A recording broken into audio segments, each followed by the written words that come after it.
Hello दोस्तों, स्वागत है आपके अपने YouTube channel SS online coaching centre में। दोस्तों, मैं सुनील कुमार यादव आपका अपने इस चैनल में हार्दिक स्वागत करता हूं।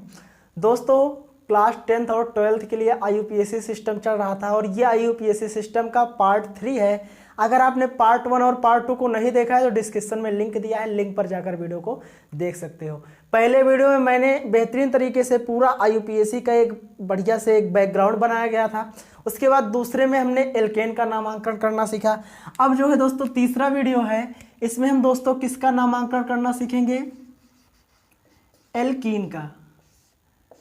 अब ये एल्कीन क्या होता है इसके बारे में समझेंगे और इसके बारे में समझने के बाद इसका हम नामांकन करना सीखेंगे।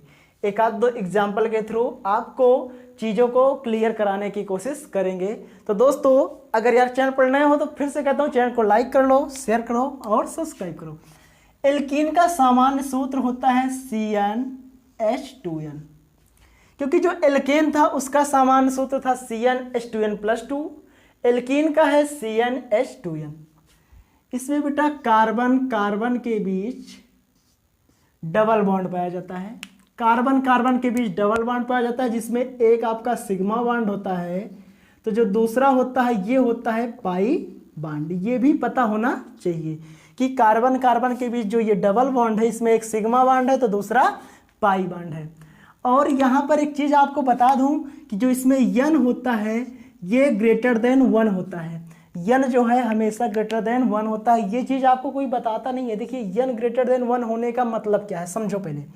यन ग्रेटर देन 1 होने का मतलब है कि यन 1 से बड़ा होगा, यानी जो यन है यानी कार्बन की संख्या 1 से बड़ी होगी। चूंकि अच्छा ये बताइए, डबल बॉन्ड चाहिए हमको। डबल बॉन्ड, डबल बॉन्ड क्या एक कार्बन में बन सकता है? कभी भी नहीं, इम्पॉसिबल। तो डबल बॉन्ड को बनाने के लिए कम से कम 2 लोगों की आवश्यकता है। मान लो मेरे पास ये क्या है, मेरे पास एक लीड है, ठीक है, ये मेरे पास एक लीड है। अगर मैं इसको इस तरफ से छोड़ दूं और इसको मैं टाइट करने की कोशिश करूं एक तरफ से, तो क्या ये पॉसिबल है? नहीं ना। लेकिन अगर मैं इसको ऐसे पकड़ के दोनों तरफ से खींचूं तो ये बिल्कुल एकदम स्ट्रेट, देखिए सीधी हुई कि नहीं, तन गई है बिल्कुल। तो इसका मतलब है कि डबल बॉन्ड बनाने के लिए कम से कम 2 कार्बन का होना अनिवार्य है, ठीक है। तो अगर हम इसमें n बराबर 2 लगाते हैं तो n जब 2 रखेंगे, n बराबर 2, तो C2H 2 दूना 4। अगर मैं n 3 रखूंगा तो ये H6 होगा कि नहीं, 2 3 6, C4H8, यानी यहां पर 2 गुना हो रहा है। ध्यान से देखो तो 2 गुना, ठीक है। अब दोस्तों ध्यान से समझना, थोड़ा सा इसका स्ट्रक्चर हम ड्रा कर लेते हैं और स्ट्रक्चर ड्रा करके तब समझते हैं। कार्बन जो है कितने हैं? 2 हैं। 2 कार्बन बना लो। बार बार बताते आ रहा हूं कि कार्बन का एटॉमिक नंबर बेटा 4 6 होता है। बाहरी कोश में 4 इलेक्ट्रॉन है, तो 4 इलेक्ट्रॉनों को फिल कर दो कुछ इस तरह से, ठीक है। 4 इलेक्ट्रॉन को कुछ इस तरह से फिल करेंगे, क्योंकि अभी हमें डबल बॉन्ड बनाना है तो थोड़ा सा दिक्कत आ सकती है।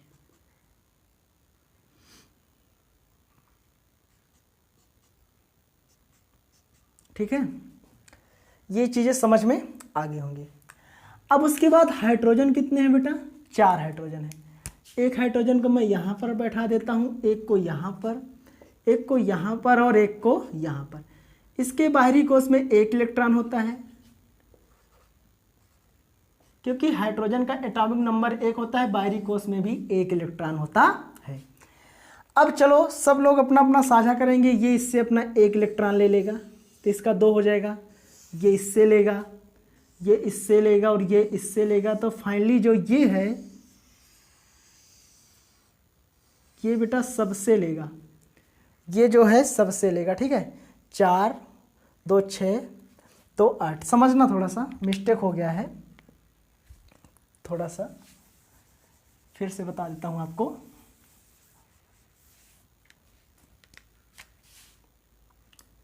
इस कार्बन के बाहरी कोश में 4 इलेक्ट्रॉन, इस कार्बन के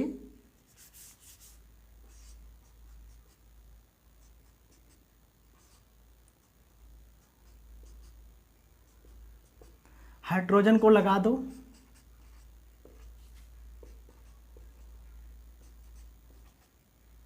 अब चूंकि देखिए 4 है तो 2 इधर से हो गया, यानी ये 1 इलेक्ट्रॉन इससे लेगा, ये 1 इलेक्ट्रॉन इससे लेगा, ये भी 1 इससे लेगा और ये भी 1 इससे लेगा।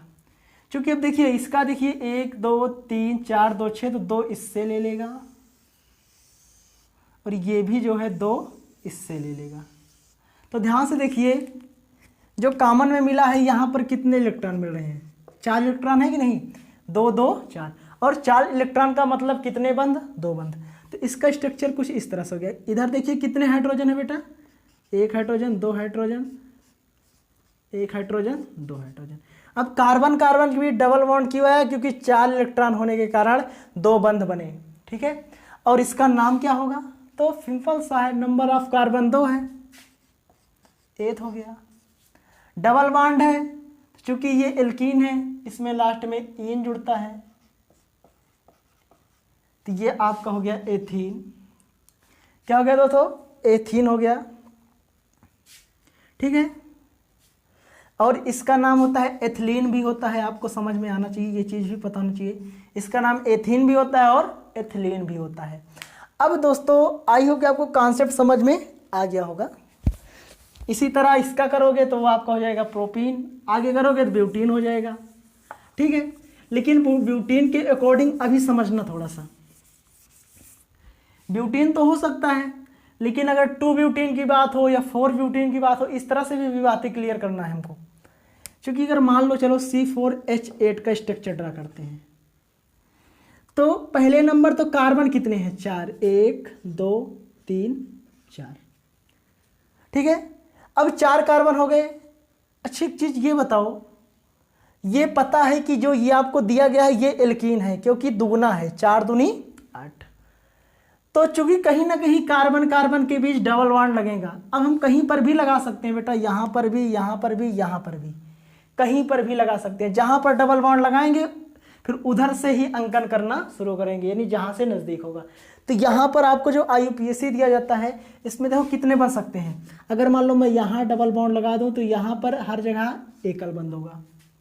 चूंकि देखिए कार्बन के साथ 2 बंध बन चुके हैं, इसका मतलब कार्बन की बैलेंसी 4, तो कितने हाइड्रोजन की जरूरत, 2 2 1 3, इधर 1 हाइड्रोजन की जरूरत, 1 2 1 3 1 4, और इधर फाइनली कितने हाइड्रोजन बेटा चाहिए, 3 हाइड्रोजन। समझ में आया, पूरा स्ट्रक्चर समझ में आ गया।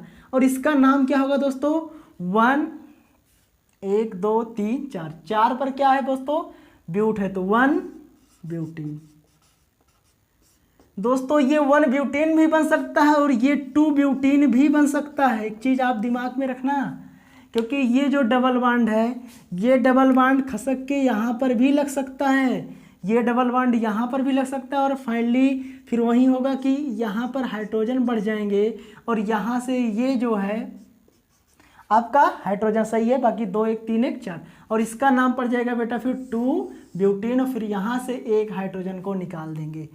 क्योंकि समझ में आया। अब अगर यहाँ पर ले जाओगे तो फिर वही बात आ जाएगी, क्योंकि अंकन वहाँ से हो जाएगा। तो यहाँ पर पॉसिबल है 1 ब्यूटीन और 2 ब्यूटीन।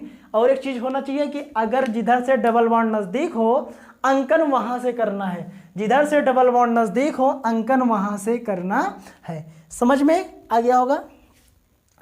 और बाकी सब कुछ वही है। एल्किल वगैरह की जो बात किए थे कि मेथेन से एक H निकला तो मेथिल बना।